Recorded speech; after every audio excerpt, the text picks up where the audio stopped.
qualquer caso. Imagina, no meu banco, alguém passou com dinheiro de origem ilícita e agora eu sou um criminoso. Não é assim, o doutor Troncoso deixou muito claro, explicou isso muito claramente, né? Há uma diferença entre negligência e o dolo eventual, tá? O que não quer dizer que negligência seja algo tolerável, não, espera-se que não. Mas também se sabe que esse aqui é um sistema que é complexo, que não é um processo matemático, não vem carimbado na testa, nem na testa do cliente, nem na nota lá do dinheiro, que aquele dinheiro é proveniente de crime ou não. Então, se sabe isso, todas as pessoas são racionais e entendem isso, tá? O que também se sabe é que as pessoas podem tomar precauções, né? E aí você vai, ao examinar essas precauções, vai verificar o seguinte: não, realmente, ele não percebeu esse caso, porque não dava para perceber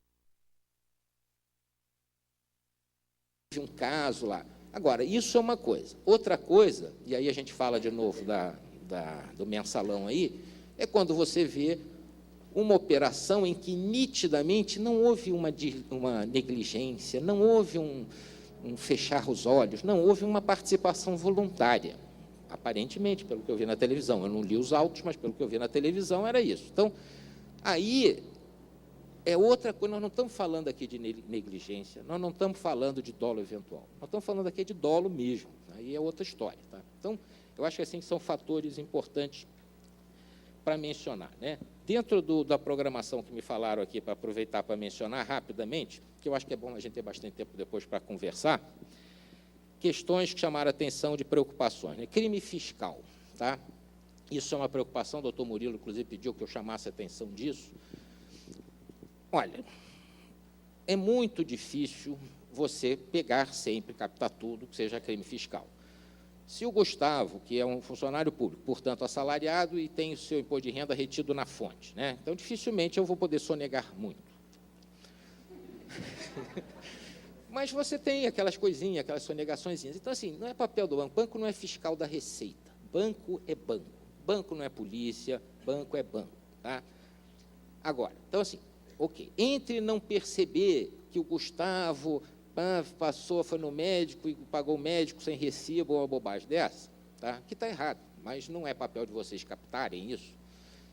Entre isso e uma situação que a gente sabe que ocorre, tá?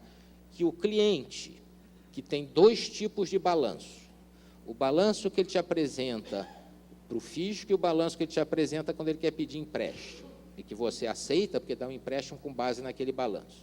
Aí você vai dizer que não sabia, já é uma coisa diferente. Então, o que eu acho, como eu acho que esse assunto deve ser visto? Assim, não é papel de vocês investigar, ser fiscal, como eu disse, da Receita. Para mim, não é papel. Então, não tem que ficar lá cavucando, não, o cara vai conferir a conta, pega, chama lá a equipe de contadores, vê se a declaração do imposto de renda do cara está perfeita. Não, não é obrigação de vocês fazer isso. Mas, se o sujeito mostra para vocês uma declaração de imposto de isento, e depois pega emprestado para comprar uma Mercedes, eu não sei, mas tem impressão que tem alguma coisa errada, entendeu? E, para mim, é isso, entendeu? Se passou aqui, você está olhando aqui de longe, passa um ratinho lá no fundo, assim, então não dá para ver direito, mas, passou um elefante e você não viu. Eu acho que isso tem que ser levado em conta, tá? A questão fiscal, a gente tem culturalmente a tendência de não levar tanto a sério. Por isso é que todo mundo riu quando eu falei, né, essa negaçãozinha e tal, mas é verdade. Vê só, alguém aqui é a favor da corrupção? Acho que não, né? Então, assim, se eu fosse corrupto, vocês iam ficar horrorizados. Dificilmente vocês iam sorrir para isso, tá? Mas olha só que curioso. Quando eu não pago imposto, né, isso vale para mim, não é para todo mundo, mas quando eu não pago imposto, tá, na verdade, eu estou fazendo uma forma mais eficiente de corrupção. Por quê? Porque eu não preciso passar por aquele processo de pagar o imposto, entrar no tesouro e eu meter a mão para tirar. Não, eu já fiquei com dinheiro logo. O resultado é o mesmo. O tesouro ficou sem dinheiro, ele ficou comigo. Não é curioso? Vocês já pensaram nisso? Tá? Tudo bem que não seja do ponto de vista jurídico, mas do ponto de vista econômico é a mesma coisa. Eu me apropriei de recursos que seriam do tesouro. E a gente tem a tradição de considerar isso uma coisa menor, né? Aquele negócio do médico que não pega recibo, etc. Mas é, sim, um problema grave para a sociedade, tá? E é interessante que a gente vê como é que o mundo vai evoluindo. A gente, falando da evolução das coisas, né? Até pouco tempo atrás, né, não tinha esse negócio de banco comunicar, imagina, tem países com contas numeradas, tal. Isso tudo já acabou. Qual é o último baluarte do segredo? Crime fiscal. Tá? Países, eu até tinha um colega lá no Gafi que eu falava para ele, negócio não, de crime fiscal, né, um crime, ele falou, não, aqui no meu país isso não é crime, é um direito.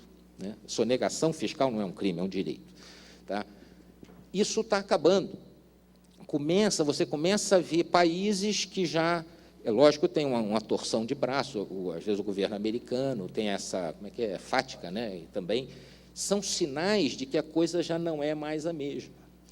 Aí começa a haver uma mobilização que você vê na sociedade, inclusive brasileira, para criar regras de perdão, para incentivar o pessoal a repatriar dinheiro.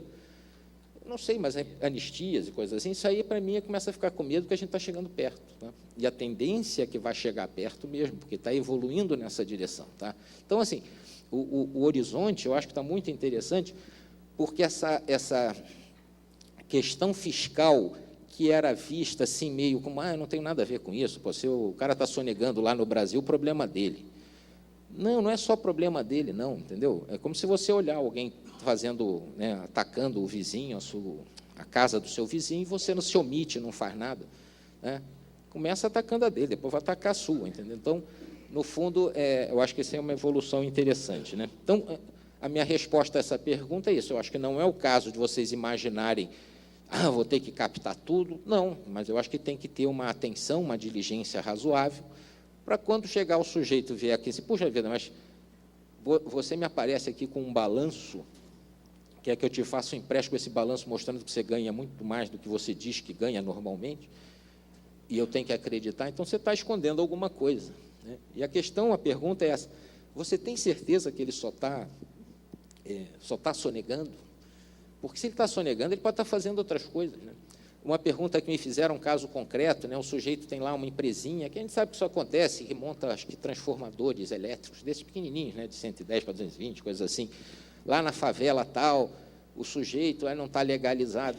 Isso aí também é uma política de governo, né, a bancarização, isso tudo é importante. Você sabe, o cara está lá trabalhando, tá? Você vê, ele vai lá, trabalha todo dia, porque a gente sabe como é que é isso, a vida dura, é difícil você ser empresário no Brasil. Então, ninguém quer atrapalhar a vida de ninguém, entendeu? Aí você vai ver que o sujeito está trabalhando, está ganhando o dinheiro dele honestamente lá. Mas ele não está perfeitamente legal, agora tem um negócio do simples, ótimo, ele está indo nessa direção. Então, também não vamos exagerar.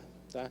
Agora, o sujeito, você vai lá num galpão que não tem funcionário, não tem peça, não tem nada. Ele não faz coisa nenhuma. Aí você começa a desconfiar até se é sonegação mesmo. Tá?